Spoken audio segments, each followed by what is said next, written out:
Welcome to SportsKnight. I'm Justin Zacconi. It was beat Dubuque for both the volleyball and football teams. With volleyball winning on Tuesday, it was the football team's turn to get a win Saturday against the Norse, where that proved to be way tougher than they thought. The game seemed like it would be a blowout early when Wartburg marched down the field on their first possession, finishing off with this nice pass from Logan Schrader to Donald Miller. The Night D held steady for most of the first half until Luther broke through later in the second quarter. QB J.J. Saros rolls out here and finds an open Josh Voss for the touchdown to tie the game up at 7. Wartburg added a field goal before halftime to take a 3-point lead. After a scoreless third quarter, the Norse knew they were very much in the game. Luther drove down to start the fourth and capped it off with this nice run from Tim Otsby as he uses the arch stick to juke several defenders out of the way, and he goes into the end zone for the 4-point lead. Then Taylor Jacobsmeyer, who was subbed in for Schrader to give the offense a spark, explodes here when he finds a wide-open Brandon Stagel for the 91-yard touchdown pass. It was the longest pass play in program history as Wartburg regained the lead with 11 minutes left. The Norse didn't flinch, though, when on the very next drive, Matt Jarnowick takes Sirius' reverse pitch to the outside and all the way to the end zone to go up 21-17 with a little over 10 minutes to go. Wartburg looked like it was running out of chances after Jacobsmeyer threw a pick on the ensuing drive, but the defense made a play as Nate Dietzenbach basically swipes the ball out of Voss's hands to give the orange and black new life. Jacobsmeyer didn't waste the opportunity when a little later he found a streaking Brandon Domeyer down the sideline for the touchdown with 6 minutes left. Wartburg would stop Luther on the next drive and then get the ball back and hold on to survive their upset bid, 24-21. This is the third year in a row the Knights have finished with 24 points. Wartburg is now tied for first in the conference and sets up next week's showdown in Dubuque against the Spartans for sole possession of first place in the IIAC. Coming up on SportsKnight, the men's soccer team traveled to Dubuque looking to keep their 8-game winning streak alive, but got down early. And a lot of high school graduates decided to go away to college to be on their own. But coming up next, we profiled some Wartburg athletes who just couldn't leave home. SportsKnight returns in a minute. Welcome back to SportsKnight. For some Waverly Shellock graduates, moving away from home was never really an option. Seth Dining goes inside the numbers to see what it is like for WSR graduates to play college sports in their hometown. 15 athletes from Waverly Shellrock are currently on night rosters spanning across 11 different sports. For one freshman on the women's tennis team, coming to Wartburg was a no-brainer. I really liked working with the Wartburg tennis coach originally, and I really love the girls on the team. Comfortable is just one of the many advantages of living so close to home. Well, it's nice because I can go meet my mom for lunch anytime I want at the den or something since she works on campus. I also like it because my parents are able to come to a lot of my tennis meets. Kyle Sprain, a former WSR graduate and current junior on the Knights soccer team, says his former high school did a good job of getting him prepared both mentally and physically for college. At Waverly, they encourage you to go out for a lot of different sports, not to just specialize in soccer or in one specific sport.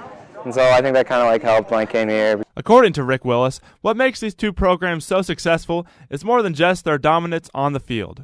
It starts with somebody that's going to be a great student, somebody that we think is going to be a great representative of our program and our college, and then obviously somebody that has the ability and the desire to be an excellent college athlete, to strive for championships. And so far, the partnership has seemed to work. Reporting for SportsKnight, I'm Seth Nutting. Coming up in the final period of SportsKnight, see how Wartburg would respond to being down 2 sets to the 20th ranked UW Whitewater at the Mabel Lee Invite on Friday. We'll be back in a minute. Welcome back to SportsKnight. The 14th ranked men's soccer team was in Dubuque looking to extend their 8-game winning streak. The Spartans would give the Knights all they can handle, though, as this game came down to the final minutes. The Knights had a great chance to score early when this header from junior Dan Nadeau gets pushed away by the Spartan goalkeeper. Next on a free kick, the Knights nailed the crossbar and narrowly missed another shot. The Spartans had a chance to score after a corner kick, but goalie Cade Shatcher snatches the ball away. Down 1-0, sophomore Connor Johnson finds Dan Nadeau, who heads this equalizer to tie the game in at 1. Dubuque had another shot but missed it. And then in the 85th minute, senior Bob Brown connects on this free kick to give the Knights the lead, and they would hold on for the 2-1 win. The win gave the Knights their ninth straight win in a row, Wartburg is now 12-2-2 overall and has a 5-0 record in conference play. The women's soccer team also was in Dubuque on Saturday to face the Spartans and put their undefeated conference record on the line. The women had many chances to score here. But they couldn't convert. Then Knight senior Lauren Bauer gets a chance as her header misses the goal. With 15 minutes left in the first half, Dubuque gets a free kick as Kelsey Grafin is able to head home the goal for the Spartans. It rained for most of the second half, and each team got a goal as the Spartans held on to beat the Knights with a score of 2-1. The lone goal for Wartburg was scored by Brittany Frush. The defeat drops the Knights to a disappointing 6-8-1 in the year and gives them their first loss in conference play. On Friday, the volleyball team traveled to Cedar Rapids to play in the Mabel Lee Invite, where they squared off against the 20th-ranked UW-Whitewater and Illinois Wesleyan. Wartburg lost the first set to Whitewater, so let's pick it up there.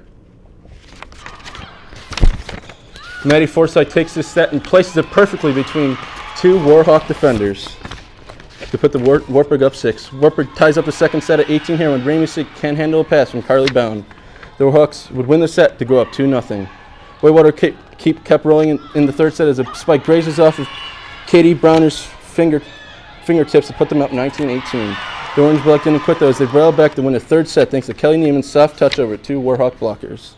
Whitewater rebounded though as they win the third set and the match 25-16. Next up was Iwu, and Wartburg had no problem getting ahead early when Bayou Wilson hits a nice floater over two Titans defenders to start off the match up 10-0. The Knights clinched the first set when Maddie Forsythe's fingertips hits the ball over the Titan defense to win 25-8. The second set was much like the first as Bound scores an ace to help Wartburg win the set 25-15. Wartburg wasted any time putting Iwu away when Kelly Neiman's spike ricochets off a Titan defender as the Orange Black clinched the set and the match to split the Mabel Lee Invite. That's all for this edition of Sports Night. Be sure to log on to www.wartburgcircuit.org for up-to-the-minute info on all your Wartburg sports. We'll be back in 2 weeks with a new edition of Sports Night. Have a good night.